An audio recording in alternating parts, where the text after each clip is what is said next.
Berhenti bicara tentang masa lalu. Saatnya menata masa depan. Bersama Ishak Rafiq, Direktur Eksekutif Masa Depan Institut.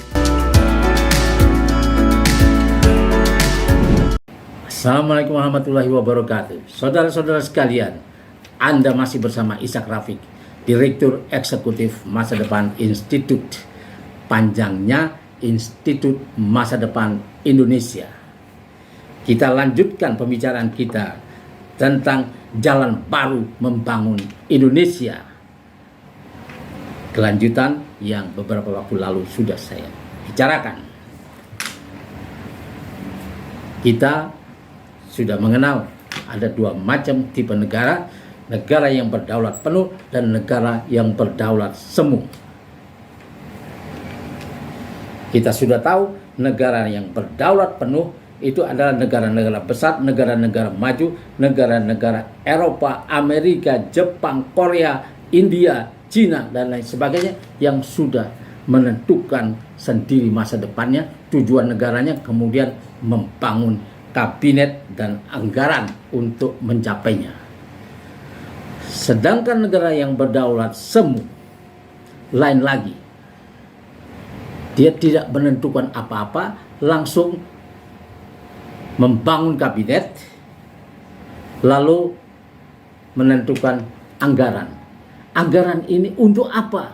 Kalau tidak ingin mencapai sesuatu. Kemudian dibagi-bagi per departemen, mana yang berkenan dikasih anggaran lebih besar, yang dianggap akan bisa menjadi lawan, tidak dikasih anggaran cukup. Sehingga negara ini timpang terus. Nah, saudara-saudara sekalian, sayangnya Indonesia masuk dalam negara tipe 2 ini, yaitu negara yang berdaulat semu. Sehingga kita tidak menentukan tujuan yang mau dicapai 5 tahun ke depan, misalnya 10 tahun, 20 tahun. Tidak ada itu. Dulu pernah pada zaman Orde Baru kita punya rencana pembangunan 25 tahun ke depan yang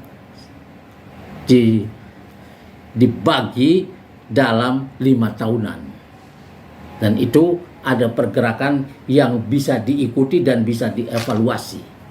Tapi setelah reformasi kita kehilangan pedoman itu. Tidak ada GBHN, tidak ada MPR, tidak ada kontrol terhadap pemerintah, dan kita seperti orang yang buka warung. Kalau kebetulan laris, alhamdulillah. Kalau tidak ada yang beli, ya sudah. Kemudian kita utang lagi, utang lagi, utang lagi.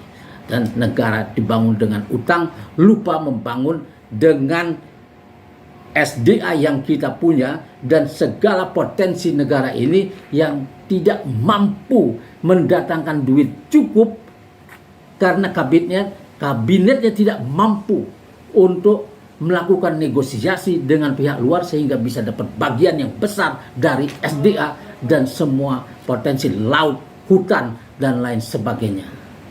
Nah, kita menjadi negara miskin yang diizinkan mau utang berapapun dikasih, tapi ketika kita mau minta bagian yang lebih dari tambang kita, dari nikel kita, dari emas kita, dari mineral kita, dari laut kita, kita tidak dikasih.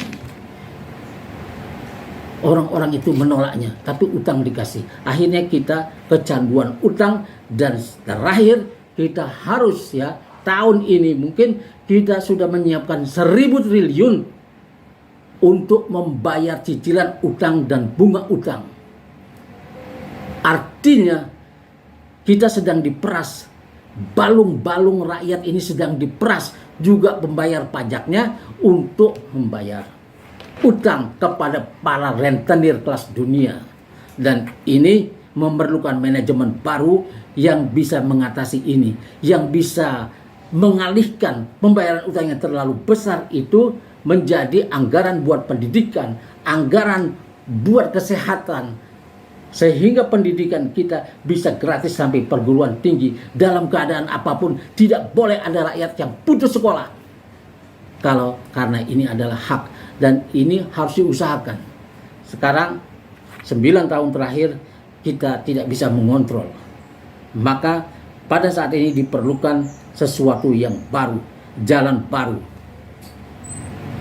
Karena jalan-jalan lama membuat kita terpuruk.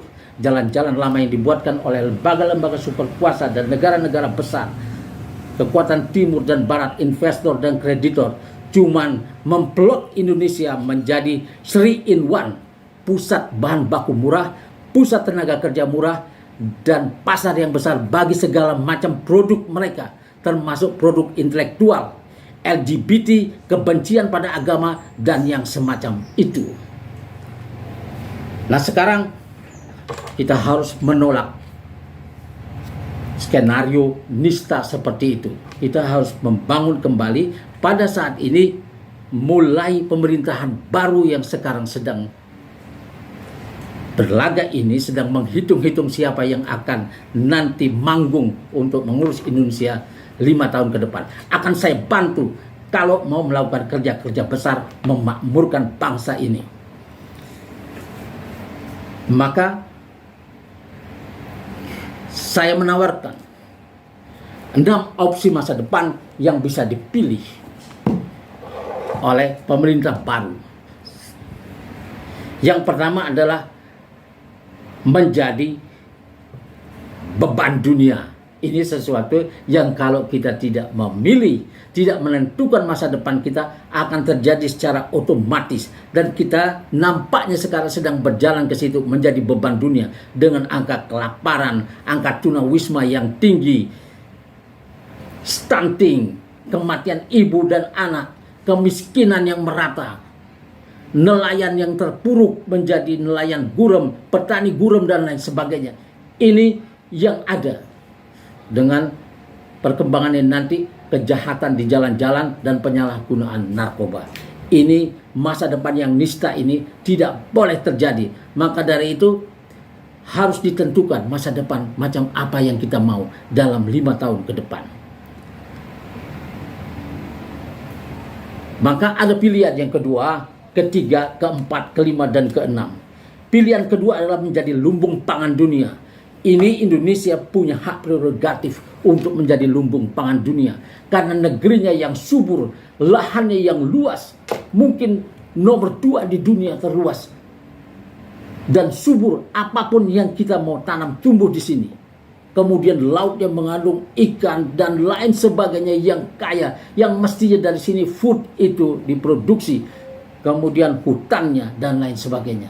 Ini hak prerogatif kita untuk menjadi lumbung pangan dunia. Tetapi selama sekian tahun, di zaman reformasi pun, dan 9 tahun terakhir, kita telah mengimpor pangan 100 triliun setiap tahun dengan 28 item. 28 item ini semuanya bisa tumbuh dan diproduksi di negeri ini, tapi kita mengimpor. Dan ketika harga dolar, nilai dolar begitu tinggi terhadap rupiah, sekarang sampai hampir 16.000 mungkin, maka yang kita impor itu nilainya menjadi 150 triliun setiap tahun. Artinya ada pasar sebesar 150 triliun, senilai 150 triliun yang tidak digarap. Pemerintah baru harus menggarap ini. Dan kalau pemerintah baru menentukan bahwa kita akan menjadi lumbung pangan dunia, maka kita tahu berapa kabinet macam apa yang dibutuhkan, apa inti dari kabinet itu, mungkin pertanian, kehutanan, kelautan, dan yang semacam itu menjadi intinya, plus keuangan tentunya yang menyediakan dananya. BUMN, mineral dan tambang dan lain sebagainya, di mana uang itu harus didapat, bukan utang lagi, utang lagi. Itu satu. Ya, kalau kita menentukan menjadi lumbung pangan dunia, kita tahu dan berapa anggarannya untuk itu. Yang kedua, kalau kita ada yang kedua ini juga sangat penting, menjadi negara paling makmur di Asia. Bila kita bicara tentang kemakmuran, kita bicara tentang tambang, tentang mineral, tentang emas, tentang oli, tentang laut dan lain sebagainya, yang dimana kemakmuran itu bisa didapat kalau kita mampu menjualnya, menjadikan ini kekuatan tawar terhadap negara-negara maju, sehingga tidak bisa bermain-main dengan kita dan menekan kita. Nah, ini sekali ini harus digarap. Akan saya jelaskan satu persatu nanti. Kemudian menjadi negara terbebas dari utang. Ini juga sesuatu yang mungkin dicapai. Selama ini kita kecanduan utang dan kita sudah biasa ya meminjam pada saat memulai pemerintahan, mengeluarkan surat utang ketika pemerintahan sedang berjalan, kemudian meminjam lagi pada saat utang-utang itu jatuh tempo, dan mencari pinjaman siaga pada saat krisis mulai mendekat. Jadi kita tidak menyediakan, artinya kita tidak menyediakan dana yang cukup untuk membayar utang-utang itu. Artinya apalagi? Artinya utang-utang itu telah dipakai untuk hal-hal yang tidak produktif. Kalau produktif pasti kita bisa membayarnya dengan benar. Tapi kita meminjam lagi, dan Menteri Keuangan kita solusinya selalu meminjam lagi dan meminjam lagi. Kita memerlukan seorang Menteri Keuangan yang mampu memanage ini, memanage sumber-sumber keuangan kita, yang membuat kita nanti menjadi negara yang bermartabat. Utang ini bisa dibayar dengan baik. Kalau kita bisa menjaga laut kita, ada 6 sea lane di mana transaksi keuangan terbesar dunia terjadi, dan di Selat Malaka saja ada 10.000 triliun dolar transaksi keuangan setiap tahun, dan sekarang mungkin sudah lebih, dan ini tidak digarap oleh Indonesia, malah Rempang akan diserahkan kepada Tommy Winata. Tommy Winata membawa Cina, dan Cina menguasai Selat Malaka, sehingga yang 10.000 triliun dolar itu tidak mampir ke negeri kita. Ini harus dihentikan, dan hal-hal yang serupa itu, morowali dan lain sebagainya, yang bisa direbut lewat undang-undang yang sudah disiapkan, itu harus dicabut kalau mau Indonesia makmur. Undang-undang minerbanya, undang-undang omnibus law-nya, undang-undang yang membuat kita terpuruk, undang-undang yang membuat kita rakyat tertindas, tidak mampu memberikan kritik-kritik membangun buat pemerintahnya supaya negara ini bisa berjalan baik. Ini harus dihapus. Undang-undang macam itu sudah saya jelaskan pada video yang lalu. Kemudian menjadi negara pertama di Asia tanpa tunawisma. Ini juga sesuatu yang harusnya bisa ditempuh. Indonesia punya lahan yang begitu luas. Kalau ada rakyatnya yang dewasa, yang sudah berkeluarga, tidak punya rumah sampai mati, maka pemerintah ini gagal. Harus bisa diberikan tanah-tanah itu, rumah kepada rakyatnya. Kalau rakyat yang tidak punya uang yang cukup untuk mendapatkan rumah, tugas pemerintah memberikan itu sampai mereka mampu. Inilah tugas negara, tugas pemerintah. Berikut, semua bahan bangunan ada di sini dan lahannya luas.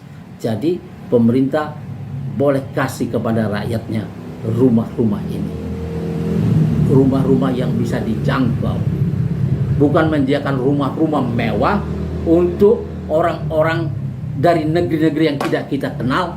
Kita kasih servis yang luar biasa sehingga menjadi tuan di negeri ini, dan rakyat kita menjadi tontonan wisata kemiskinan dari tahun ke tahun.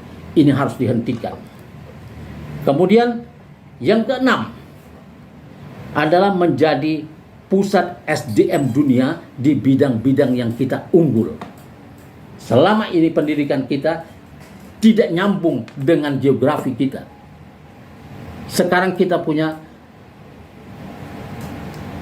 510, aku mungkin sudah lebih 510 provinsi, kabupaten, wali kota seluruh Indonesia. 216 diantaranya berada di pinggir pantai, danau, dan sungai. Pendidikan yang mereka terima rakyat ini sama saja, cuman membangun manusia-manusia kota. Sudah waktunya kita membangun pendidikan dengan dasar geografi yang berjalan paralel dengan yang sudah ada. Nanti akan kita jelaskan lebih lanjut. Wassalamualaikum warahmatullahi wabarakatuh.